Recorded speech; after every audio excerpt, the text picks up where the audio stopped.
Hi, I'm Dr. Anna Saylor with Every Chiropractic Center, located in Royal Oak, Michigan. And today I'm going to talk to you about teen stress and depression. So it's not an easy topic to talk about. It's one of those things that it's such an important topic because we are seeing our teenagers more stressed, more depressed than ever. I've been in practice for 21 years in Royal Oak, and I would have to say probably over the last 10 years or so, I'm seeing a lot more stressed out teens. But, one of the things that we do notice, our teens are kind of like not really our forgotten population of patients. A lot of people really understand chiropractic for adults. We're a pediatric family practice, so we see a lot of little kids. We see a lot of babies, a lot of little kids.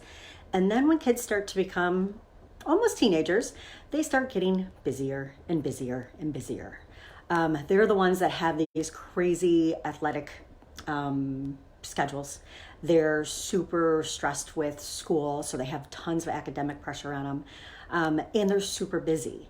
So what we used to see, especially when I first started practice, kids would practice one sport at a time. They would go from, it would be basketball season, it'd be football season, it would be soccer season, it would be baseball season, and it was a season. Now our kids are on the go, go, go, and in between, there's never a season. Soccer goes all year long, travel goes all year long, kids are training all year long. So they're actually never getting a break. And so we're seeing really our teens are stressed to the max. Academically, they're stressed to the max. They are, the pressure to go to college and the pressure to get into a good school and the pressure to get really good grades. It's constantly keeping our kids in this stressed mode, in this fight-flight mode. So today I want to talk to you about some top tips on, first of all, how kids get stressed like they are, and some tips on how you as a parent can help, and maybe give you some ideas. I am a mom of almost a teenager. Like she likes to tell me every single day that she will be a teenager. She'll be 13 in a month. So every day I hear how she's turning 13. So well aware that I'm going to have a teenager in the household. So I am right there with you. And also, as a mom, you worry about your kids all the time. It never gets easier. You think as a parent of babies, it's so hard in that season. And then they become toddlers and it's so hard and the terrible twos. And then, they start growing up and then you get to the teens and you're like, oh my God, how can it get even harder? And it does. We are, teens are, I have to say, I love teens. I love the teens in my practice. I love adjusting teens. They're amazing and they're brilliant and they have so much amazing knowledge that we just have to be able to tap into it a little bit. We just have to be able to make sure that we're doing the best we possibly can for our teens. So let's kind of talk a little bit about teen anxiety, teen depression. We see anxiety start earlier than depression. We see it and it's actually starting a lot earlier than we ever think it will. Our toddlers, our young children are the ones that are saying like, I have a stomach ache, and they're nervous and they're anxious, and that doesn't go away. So if you have an anxious toddler and an anxious young child, they're going to become an anxious teen, which is going to be an anxious adult. So it's actually starting earlier and earlier. So it's not just in your teenage years, but we're seeing it in younger and younger. So teens, anxiousness is going to present itself more as like that nervousness, that energy. They don't know what to do. They're getting up for school and they're just you can just tell that they're just anxious. Depression is the next level. And so what we see is when our kids are anxious, if it's not taken care of, it can lead to more things like depression. It can lead to that mood swings. It can lead to the kids that just are disconnected, the kids that are not, all of a sudden their grades are getting bad and they're not going out with their friends and they're not connecting socially. And that's just a big warning sign. And so as a parent, you want to make sure that, I say it to my practice members all the time, trust your gut. So if you think something's going on, if you are worried about your child, if you're sitting here watching this and thinking, I wonder, and you have that gut feeling, trust it. do not let anybody tell you it's not real. Do not let anybody tell you that it's not something that you need to address. Okay, so let's talk about why our teens are so stressed out. Okay, so we talk about 3 T's in our practice all the time. First T is trauma, second T is thoughts, third T is toxins. So if you break it down to trauma, and that's physical stress. So like I said, our teens that are athletes, they are repetitively doing the same motions over and over and over again. If you're a soccer player, you're constantly kicking with your right leg, or left leg you can do that. If you're a baseball player, you're constantly in one stance and you're constantly hitting over and over and over again, and you're never getting a break. So it's that physical stress that's affecting our teens. So backpacks, they're not getting any lighter. You would think with the days of technology that we would have this miracle backpack that's really small and everything would be online. And, I still look at my daughter's backpack and I'm like, oh my God, this thing is so heavy. And they, of course, can't wear them like we suggest they wear them. That's just not cool. So looking at like our backpacks, the stress that's putting on our children's posture, cell phones. So I cannot stress enough. Cell phones are literally damaging our kids structurally. So if you think about it, you're always like this, and this goes for you parents too. If you're always looking down, it's going to put a stress on the joints. So, our kids are living on their phones.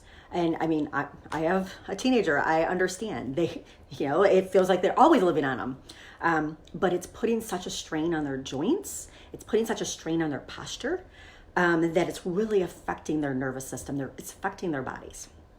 What else? We got growth spurts. So I always say in our practice, it shouldn't hurt to grow. But if something's off, and as it grows more off, like think of a branch of a tree. If a tree's bent and it grows, is it ever going to re-straighten itself? No, it's just going to keep growing whatever way it needs to grow. And that's what happens with kids. If something's off and they grow, it's not going to reposition itself into a good position. It's just going to keep growing off. So like I said, it should not hurt to grow. So those are the main physical traumas. Also, actually, let me back it up to the kids that are not that active.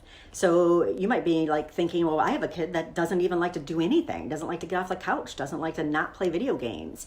So there's the other side is we have these kids that are super, super active and overachievers and go. And then we have the other kids that just don't, they're the ones that like to play video games and stay home, but it's the posture they're in.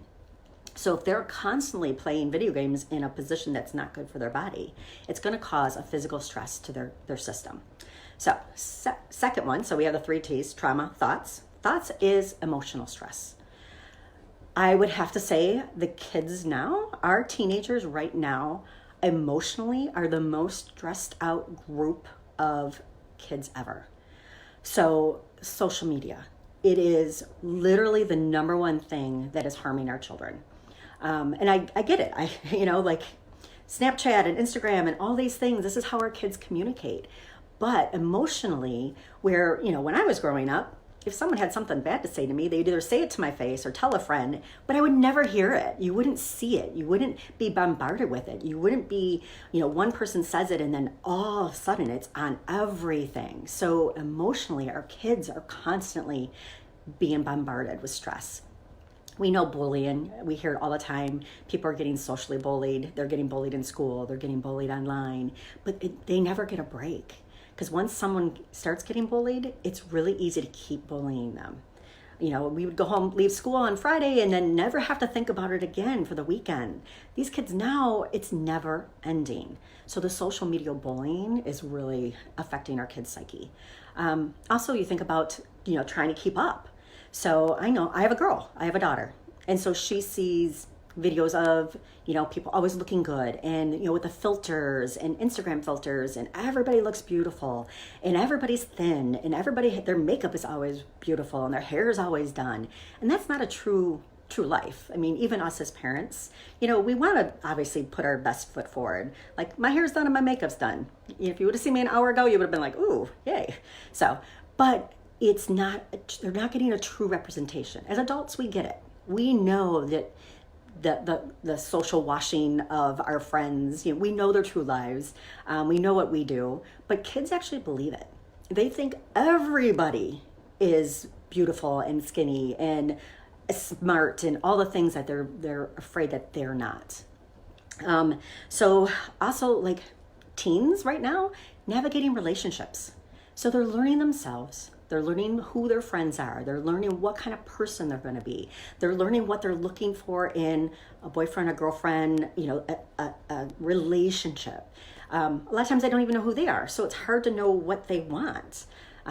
Yes, my daughter is at the point right now where she's liking boys, and it's like, oh, and I'm always like, okay, go for the funny one. The funny ones, they're always like the best. So, I can only give her my pearls of wisdom as much as I possibly can, because I get it. But they're learning about themselves emotionally. 13, chemicals. So toxins. So chemically, our kids are not getting the food they need. So they tend to be when we have young kids, we know to give them good food. We make sure they're eating their vegetables. We're making sure that they are drinking their water. We're making sure we're making their food, and we're really, we're eating organic, and we're doing all these things as a toddler or as a young person that we can control because we're, the parent. But as they become teenagers and as they go out into the world and as they go to school, they're not making the best choices. They're eating way more junk food. They are not getting the water they need. They are eating way more sugar than they ever were. I know, like, candy is a huge thing in my kids' school right now. Like, everybody has candy in their locker, and that's just what they do. And then it leads to, as they get older, making bad choices in substance. So drinking, we're seeing the marijuana right now. We're seeing a lot of it in our teen population. So chemicals that they're ingesting, but also thinking about the stuff that's on the outside. So, your skin is the largest organ, and kids, all the girls with, makeup and the toxins, the bath bombs, huge thing. Everybody's using them. And it's like, it's so not good for their bodies. So their skin is going to absorb all those toxins. What else? So also the other thing I noticed too, like, my daughter went through a phase where she didn't want to eat breakfast. And for me, breakfast is the most important thing, but kids are also going through that phase of not really wanting to eat either, especially our girls, our teen girls, and they're seeing it, like girls that are thinner and things like that are affecting our children in their emotional component. Okay, so let's talk about kind of like some of the presentations of anxiety and depression. Anxiety is going to be more, you can start seeing when your kids start to withdraw a little bit more. You can see that they're shutting down a little bit more. And there's this fine line between, they're a teenager. Like, they are going to sleep more. They are going to be socially shutting down a little bit more and drawing away from you as a parent. But you have to start going, okay, where is that line between this is a normal teen mood to, oh my gosh, there's something really going on with my child. So they're sleeping way more, or they're not engaged like they were. They are shutting themselves in the room more. They're getting much more nervous before going to school, or we're seeing like in stomach aches, and then they get sicker. So that's more that anxiety presentation. And then the depression is even like more than that. And that's where you see like a total lack of, like, the grades are really, they don't care. They don't care about school. They don't care about their friends. They're really starting to withdraw. And this is that disconnection that we want to make sure that our teens, when they start disconnecting from things, because their friends are the most important, this whole social, emotional component, if they start to disconnecting from friends, then that's where, as a mom, you have to start, or as a dad, you have to start thinking and worrying a little bit more. I just looked up a stat and I want to read it. Suicide is the second leading cause of death in children the ages between 10 and 18. Let me repeat that. Second leading cause. And this is in children 10 to 18. So when I looked that up, it just broke my heart. Like, I can't even imagine as a parent. I can't even fathom. But it's the second leading cause. And they're saying that numbers right now are at a 20-year high. So the highest rates of suicide, especially in young boys, than there ever has been.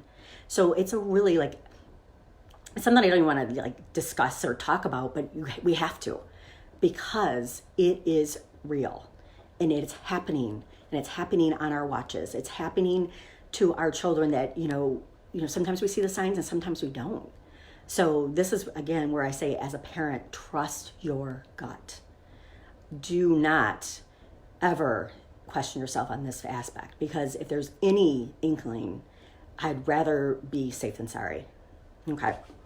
So what can we do about it? So let's first of all kind of walk through the 3 T's, the changes that we can make as a parent. Physical, like I'm always constantly unpacking my daughter's backpack because she just has junk in there.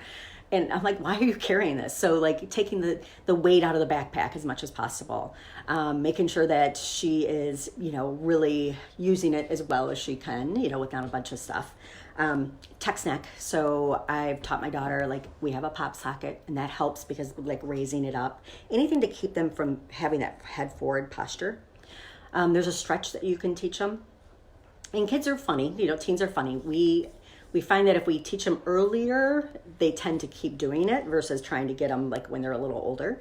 But there's a text neck stretch that you can teach them. And what should happen, ear and shoulder should be aligned. And so the stretch is, you want to make sure that you stabilize your shoulders, and you actually, and this goes for your parent, for you too. Imagine that someone's going to poke you in the nose and you want to go back, straight back. You want to give yourself a double chin. You don't want to go up. You want to go back, and you want to hold it for a couple seconds and relax. Hold it for a couple seconds and relax. 5 times for 5 seconds, building up to that. There are 30 seconds of your day. I just had a parent say that she, every night at dinner, makes her son do the text neck stretch with her. So she's like, it's just part of our habit, part of our routine. I taught it to them, I don't even know how many years ago. And I was laughing because she said, yeah, at dinner, I feed him, he has to do the stretches. Like, great job, Mom. So looking at kids that are not active, what can you do to encourage them to get out? I pay my daughter $5 to walk our dog. It should be something that she should normally do as, part of our household. But if I want her to get outside, I want her to be active and moving. And, money's a big motivator, which is really nice, and $5, like, go walk the dog, not well worth money spent on my part. Limiting screen time when you can, as much as possible. I know it's so much easier as a parent to say it, and especially if someone's not a parent. I've been there, I'm there right now. I look at the things that my kids really, really like to do and making sure that I'm always hitting those points. My daughter, she loves playing out. My youngest daughter likes to play outside in the snow, and so I encourage her to go out. She gets hot cocoa as a bribe. I do bribe my kids. She gets hot cocoa if she goes out and spends at least 20 minutes outside in the cold. So looking at what you can do to get your children, your teens, more active, more outside. It's beautiful right now. The sun is shining, and I'm telling my daughter she has to walk home from the bus.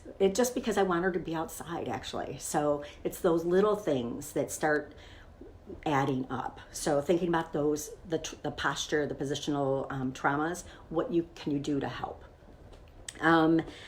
Chemical, start with breakfast. So making sure that they eat. Our whole household does a protein shake every morning. So both girls protein shakes with a banana. So I know they're getting a good amount of protein. They're getting their minerals. They're getting their vitamins.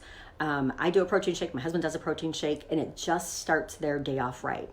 There was a period where I realized my daughter wasn't, because she was running late, she wasn't eating.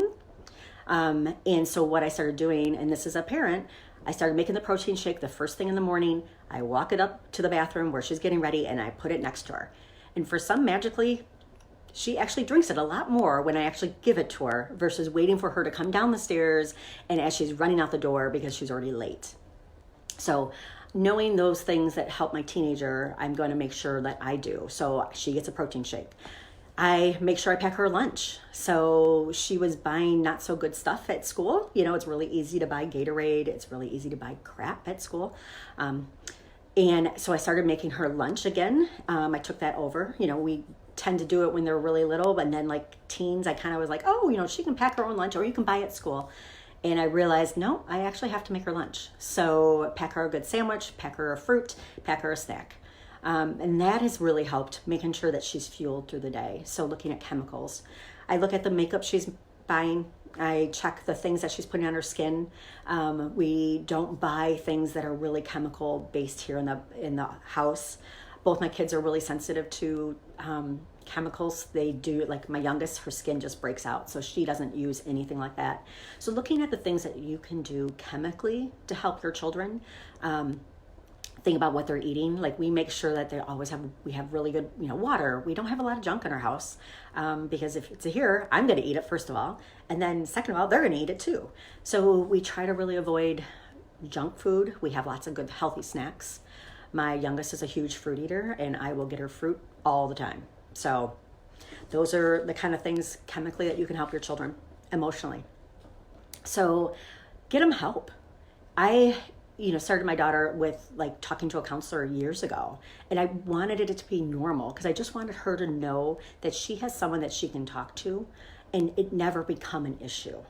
So make it a normal thing to have a peer talk to them, have them talk to a counselor, or have them talk to someone that's not just us, because it's really hard to talk as a teen to your parent without them understanding. So, but making sure that you're willing to get them help when they need it. Couple things that we do is, we set limits on the cell phone as much as possible.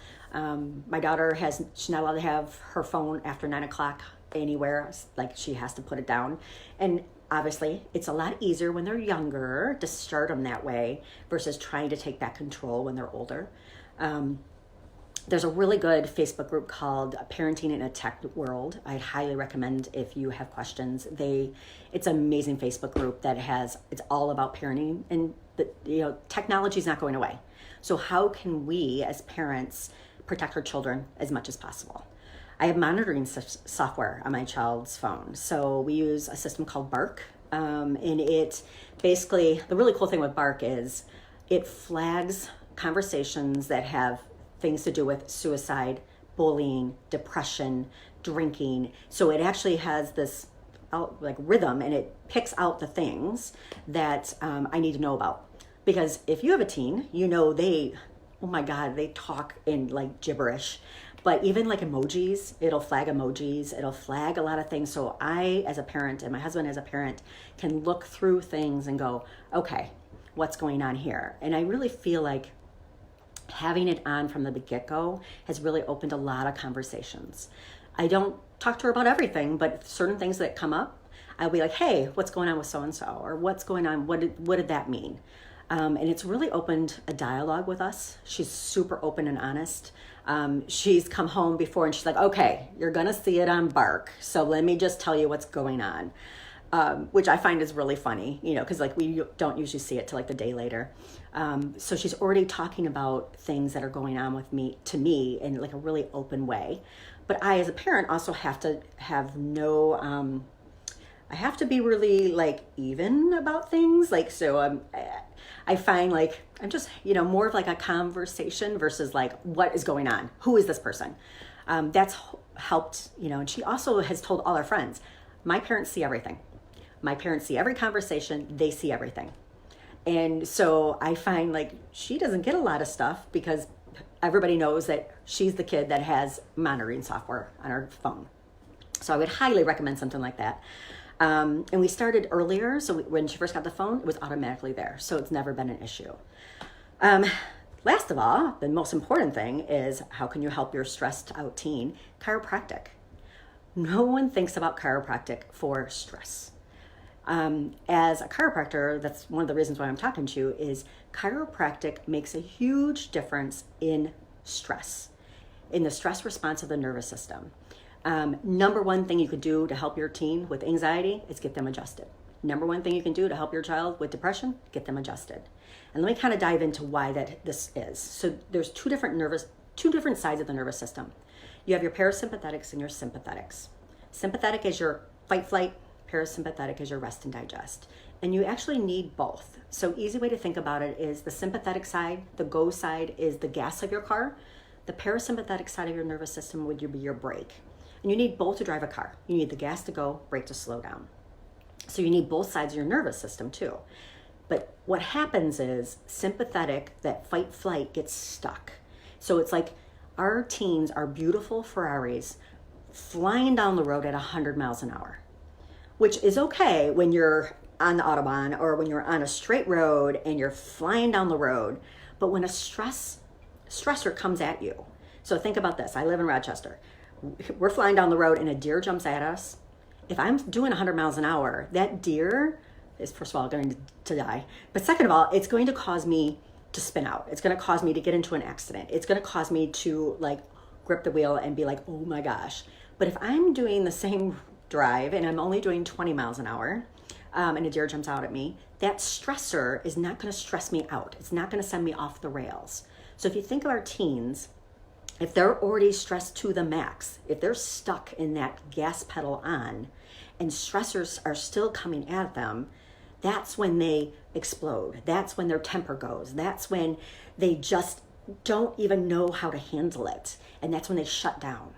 So chiropractically, it's like our job is to bring the brake on. So every time they get adjusted, we're bringing that parasympathetic side up, that sympathetic side down. So sympathetic, fight, flight, parasympathetic, rest and digest. And you can't be on both. You can't drive a car and have your gas and your brake on at the same time. Well, you shouldn't, but you know what I mean. So same thing with your nervous system. You can't be in fight, flight, and rest and digest. Rest and digest is when they're growing, they're healing, they're sleeping beautifully, their immune system is working like it should. They're not getting sick. They're doing all these wonderful things. Our teens are living in this fight, flight system. And that's because of those 3 T's. So if they're always, every time one of those T's happen, it's like they're putting their foot on the gas a little more, and they're flying down the road. So chiropractically, our job is to bring the brakes on, slow them down. We cannot change your stress or the stress of your teenagers, but we can change the body's reaction to that stress. We can change the body's reaction and calm that nervous system down. And we see it happen in our practice all the time. Our kiddos that started stressed to the max and not sleeping and sick all the time and disconnected are amazing teenagers when they start getting adjusted. It calms them down. It makes them just like, if the kids in our practice are like the happiest, the healthiest teens you'll ever see. They are amazing. And your child is amazing too, but we want to do something different. So if you haven't thought about chiropractic for your teen, now is the time.